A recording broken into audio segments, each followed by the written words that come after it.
The day you got promoted, you signed an invisible contract to stay poor forever. Let me prove it. A janitor retired with $8 million. A lawyer making $400K is broke.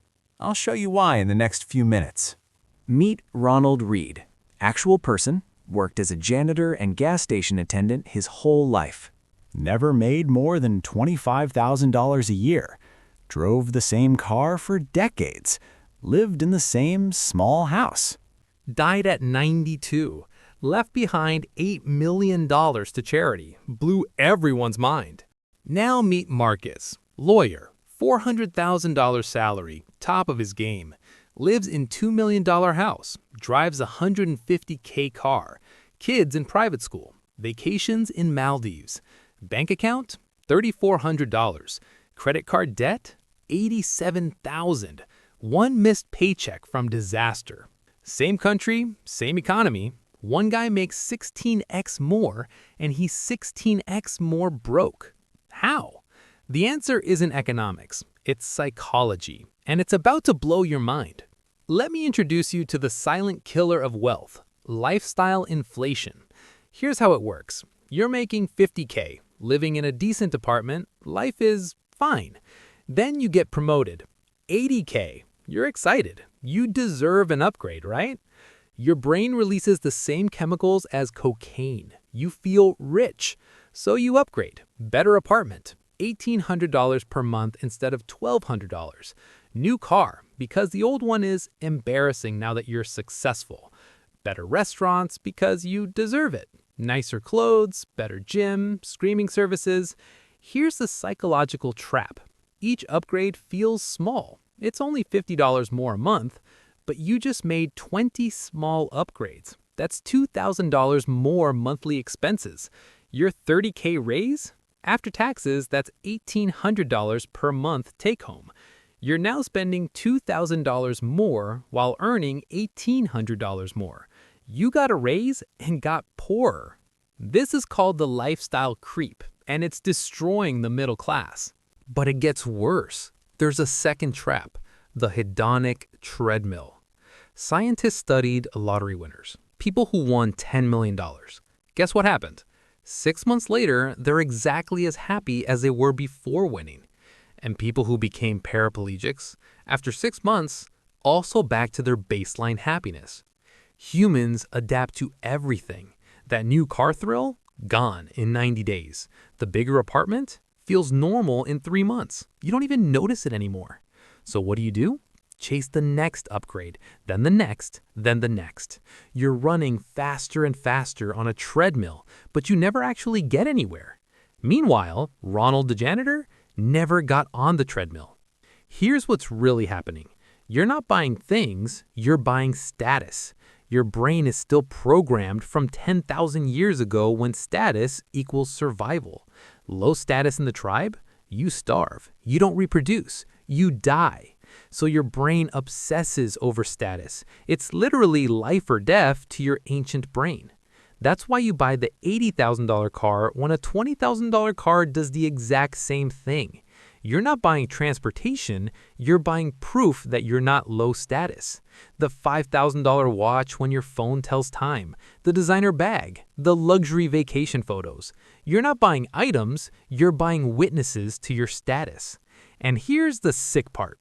It never ends because there's always someone above you. You buy a BMW, your neighbor gets a Mercedes. You get the Mercedes, someone gets a Porsche. You're in a race you literally cannot win because the finish line doesn't exist. Ronald the janitor, he quit the race. He became invisible to the status game. There's a law in economics. Expenses rise to meet income. Make 50K, spend 50K. Make 500K, spend 500K. Make 5 million, spend 5 million. Mike Tyson made $400 million as a boxer. Filed for bankruptcy. How is that even possible?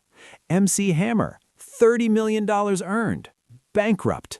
Nicolas Cage, $150 million. Almost bankrupt. These aren't dumb people. They're victims of their own psychology. The more you make, the more your brain normalizes spending. $500 dinner at 50K salary? Insane. $500 dinner at 500K salary? Tuesday. Your reference point shifts. You compare yourself to richer people, never poorer ones. Lawyer making 400K doesn't compare himself to the janitor. He compares to the $2 million partner. So he always feels poor, despite making more than 95% of Americans. And here's another kick in the teeth. The more you earn, the more the government takes. 50K salary, 22% tax. 400K salary, 35% tax. You work until May just for the government. That raise from 200K to 300K, you keep $45,000, government keeps $55,000. You're working harder for diminishing returns and still upgrading your lifestyle.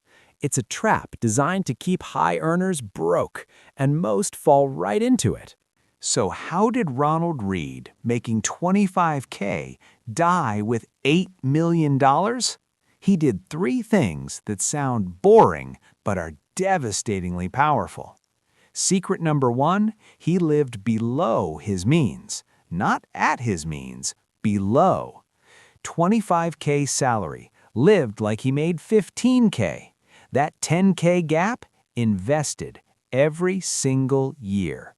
While Marcus earned 400K and saved 0 because he lived like he made 420K.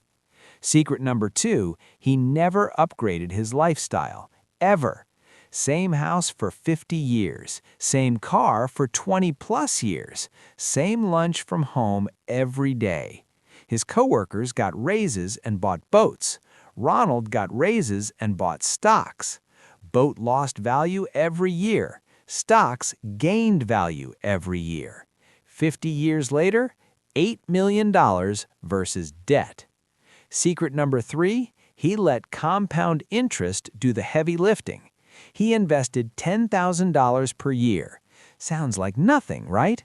Year 1, $10,000. Year 10, $159,000. Year 20, $573,000. Year 40, $4.4 million. Plus stock dividends that he reinvested. That's how he hit $8 million. He didn't need a high salary. He needed time and discipline. Marcus has the salary but not the discipline, so he'll retire broke. Ronald had the discipline but not the salary, and he retired set for life. Here's what Ronald understood that Marcus never learned: the concept of enough. How much money is enough? Most people never ask, so they never arrive. Ronald decided, small house is enough. Used car is enough. Simple life is enough. Once he had enough, every extra dollar went to freedom, not stuff. Marcus never defined enough, so he's chasing a target that doesn't exist. He'll make $10 million in his career and retire with nothing because enough doesn't exist in his mind. Your salary doesn't make you rich. Your psychology does. Choose wisely. Now go freeze your lifestyle, automate your investments, and buy back your life. Your future self is watching. Are you a Marcus or a Ronald? Be honest.